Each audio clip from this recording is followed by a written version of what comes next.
Ces 7 coris ont détruit la vie d'un marabout sénégalais. Ce qu'il a découvert en les consultant était strictement interdit.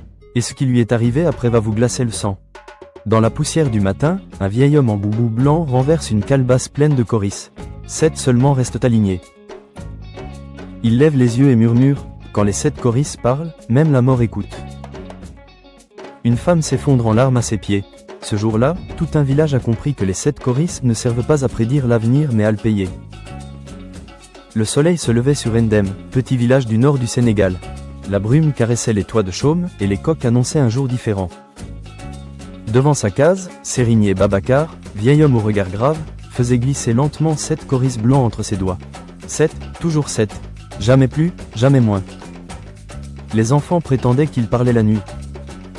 Les anciens, eux, évitaient même de les nommer. Car ces coris appartenaient à une lignée de marabouts interdits, accusés autrefois d'avoir ouvert une porte qu'il ne fallait pas franchir. Sérigné vivait seul depuis la mort de sa femme, Aïssatou, dont on disait qu'elle avait entendu le souffle des coris avant de mourir. Les villageois le respectaient, mais nul n'entrait chez lui après le crépuscule. Ce matin-là, un vent inhabituel souffla du nord. La calebasse de riz à ses pieds se renversa, et les coris roulèrent dans la poussière. L'un d'eux s'arrêta debout, sur sa tranche. Le vieux marabout se figea. Jamais cela n'était arrivé. Il s'agenouilla, tremblant, et murmura une prière. Quelques instants après, une silhouette apparut à l'entrée de la cour. Un jeune homme vêtu d'un boubou bleu roi, le regard ardent. Puis, dit, « Assalamu alaikum, Sérigné. » Le marabout resta muet. « Je viens de Saint-Louis. On m'a dit que vous déteniez les 7 coris du silence. Je veux apprendre à les lire. » Babacar tressaillit. Cela faisait plus de 30 ans que personne n'avait osé prononcer ces mots. « Qui t'a parlé de ça, mon oncle ?» Il disait que seul celui qui en connaît le secret peut changer son destin. Un silence lourd suivit. « Tu ne sais pas ce que tu demandes, répondit le vieux. Ces coris ne montrent pas le chemin, ils le volent. » Mais le jeune homme ne recula pas. Il présenta une bourse d'or. Sérigné détourna les yeux. « Je ne vends pas ce que le ciel m'a confié. »« Alors pourquoi l'un s'est-il dressé aujourd'hui » demanda l'inconnu. « Je l'ai vu depuis la route. » Le marabout blêmit. Comment il pouvait savoir? Puis ordonna, « Va-t'en. Ce signe ne te concerne pas. » Mais à cet instant, un éclair traversa le ciel sans nuage.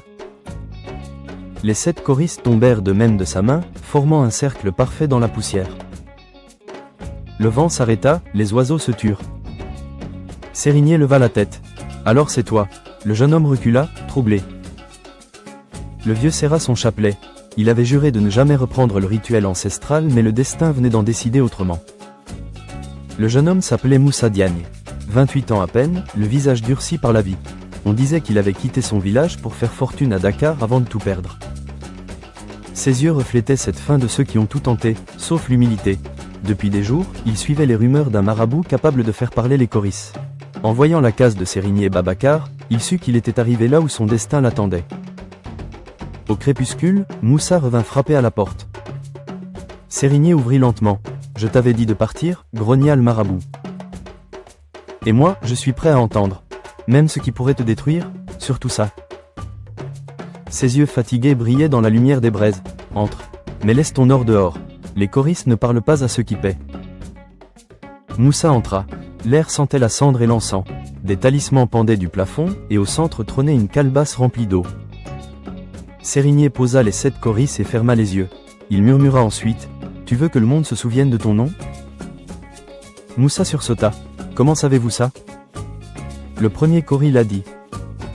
Le jeune homme sourit nerveusement. « Alors faites-le parler plus vite, ce destin. » Le marabout frappa la table du poing. « Tu ne provoques pas les coris, tu les supplies. » Mais Moussa ne comprenait pas. Son avidité prenait déjà le dessus. Sérigné soupira, prit un bol d'eau bénite et y déposa les 7 coquillages. 6 coulèrent lentement, le 7e resta à la surface. Un très mauvais présage, murmura le vieux. Mauvais ou pas, je veux continuer, dit Moussa. Un vent froid traversa la case. Les bougies vacillèrent. Sérigné ferma les yeux et récita une prière en wolof ancien. Les coris bougèrent d'eux-mêmes, tournant autour du bol. Puis le 7e se retourna d'un coup sec, dévoilant une tache rouge sur sa face.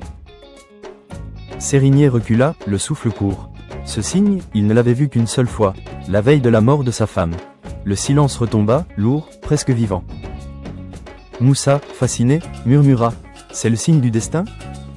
Le vieux serra son chapelet, livide. Non, Moussa, c'est le signe que le destin vient de te répondre. Dans la case, le feu vacillait. L'air devint lourd, presque irrespirable. Sérigné Babacar fixait le cori marqué de rouge, un signe que même les anciens redoutaient, et il ordonna, ne touche à rien. Mais Moussa, hypnotisé, étendit la main. Le cori vibra, puis se mit à tourner lentement. Bientôt, les 7 coquillages formèrent un cercle parfait autour du bol d'eau. Le marabout pâlit, puis il dit, quelque chose s'éveille. Un souffle glacé remplit la pièce. Et dans le silence, une voix féminine s'éleva, douce, venue d'ailleurs. Tu veux la richesse, Moussa? Alors regarde ce que tu lui sacrifies. L'eau du bol se troubla. Moussa y vit le visage de sa mère, mourante, les yeux pleins de larmes. Il hurla. Le premier cori, l'avidité, dit Sérigné. Il montre toujours la perte la plus chère. Un second cori bougea, révélant l'image du frère de Moussa. Le deuxième cori, la trahison. Il disait, tu m'as volé mon héritage. Un troisième se retourna brusquement.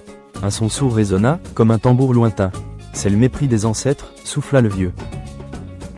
Moussa recula, pris de vertige. Mais les coris continuaient. Le quatrième roula jusqu'à lui, fendu en deux. Le vol d'un talisman. Les yeux de Sérigné se plissèrent. Montre-moi ce que tu portes autour du cou. Moussa hésita, puis sortit un petit sac en cuir. Le marabout blêmit. C'est mon ancien talisman, celui que ton père m'a volé. Un cinquième cori se renversa. Le mensonge à une mère. Un sixième suivit. L'air devint métallique, presque sanglant. Le sang versait sans pardon. Moussa s'effondra, la tête entre les mains. Les visions se succédaient, les cris, les larmes et le feu. Puis vint le dernier. Le septième cori se retourna tout seul. Sur sa face intérieure, un nom gravé, Babacar. Le marabout chancela. Le septième ne s'ouvre que pour celui dont le cœur est déjà pris. Une larme coula sur sa joue. Moussa, tu n'es pas venu chercher la richesse. Tu es venu me rendre ce que ton père m'a volé, ma femme et ma paix. La flamme s'éteignit. Les coris luisaient faiblement dans l'ombre, formant un cercle rougeoyant, comme une cicatrice vivante. La nuit tomba sur Endem. Un vent sec balayait la poussière rouge. Dans la case, Sérigné Babacar tremblait, affaibli. Depuis la révélation, Moussa restait muet, le regard perdu. Il venait d'apprendre que son père était l'homme qui avait trahi le marabout, lui volant sa femme et son talisman. Il balbutia, je ne savais pas, je n'ai jamais voulu ça. Les fautes des pères n'épargnent pas les fils, répondit le vieux d'une voix lasse. Alors dites-moi comment réparer. On ne répare pas une parole donnée au monde invisible, on l'honore. Moussa s'agenouilla. Prenez ma vie si c'est le prix. Ce n'est pas ta vie qu'ils veulent, répondit Sérigné. C'est ton repentir. Soudain, la calebasse contenant les coris se fendit en deux. L'un d'eux roula jusqu'à la porte et sortit tout seul. Le vieux leva les yeux, inquiet. Quand les coris quittent la case, c'est qu'un témoin est réclamé. Ils sortirent. Dehors, le grand baobab semblait respirer. Au pied de l'arbre, les coris s'étaient alignés, brillant d'une lueur rouge. Sérigné posa sa main sur le tronc. C'est ici que le prix sera payé. Je n'ai rien à offrir, protesta Moussa. Tu as un nom, et c'est lui que tu dois rendre. Le jeune homme recula, bouleversé. Abandonner mon nom? Sérigné répondit. Oui, disparaître de la mémoire des hommes. C'est le seul moyen de clore la dette. Le marabout leva les mains vers le ciel et pria en wolof ancien. Le vent s'intensifia. Les branches du baobab se mirent à frémir comme des bras vivants. Une lumière blanche jaillit du sol. Le visage d'Aïssatou apparut brièvement dans l'air, les yeux humides. Elle murmura, ce qui a été volé doit être rendu avant de disparaître. Sérigné, épuisé, tomba à genoux et souffla. Qu'il en soit fait selon la volonté des esprits. Une explosion de lumière les enveloppa. Quand elle retomba, Moussa était seul. À sa place, le marabout avait disparu. Il ne restait que sa canne plantée dans la terre, les 7 coris disposés autour. Le 7e, cette fois, était brisé en deux. Une voix souffla dans le vent, on ne reprend pas une vérité qu'on a achetée. L'aube se leva sur Endem dans un silence étrange. Les enfants jouaient, mais personne n'osait approcher la case du vieux marabout.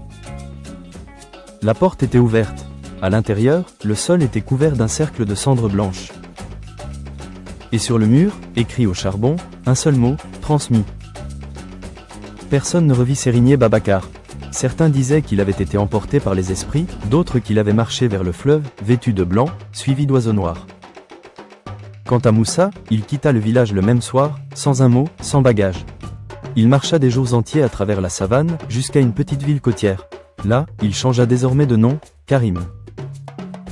Il ouvrit une petite échoppe et vendait des coquillages. Chaque matin, il alignait exactement ses coris devant sa boutique, les fixant du regard. Les années passèrent. Parfois, un client lui demandait « Vous exposez souvent vos coris ?» Karim souriait. Parce qu'un seul ne parle pas, et 7 suffisent à entendre ce qu'on ne veut pas savoir. Dans le murmure des vagues, on crut entendre la voix de Sérigné. Le secret n'a jamais été dans les coris, mais dans le cœur de celui qui les touche. La vérité choque parce qu'elle ne vient jamais de l'extérieur. Ce que tu cherches dans les coris, tu le portes déjà en toi. Si cette histoire vous a touché, souvenez-vous. Certains secrets ne s'achètent pas, ils se comprennent.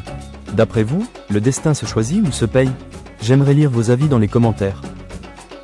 Likez et abonnez-vous, car d'autres vérités africaines dorment encore dans le sable et chaque cori raconte une âme.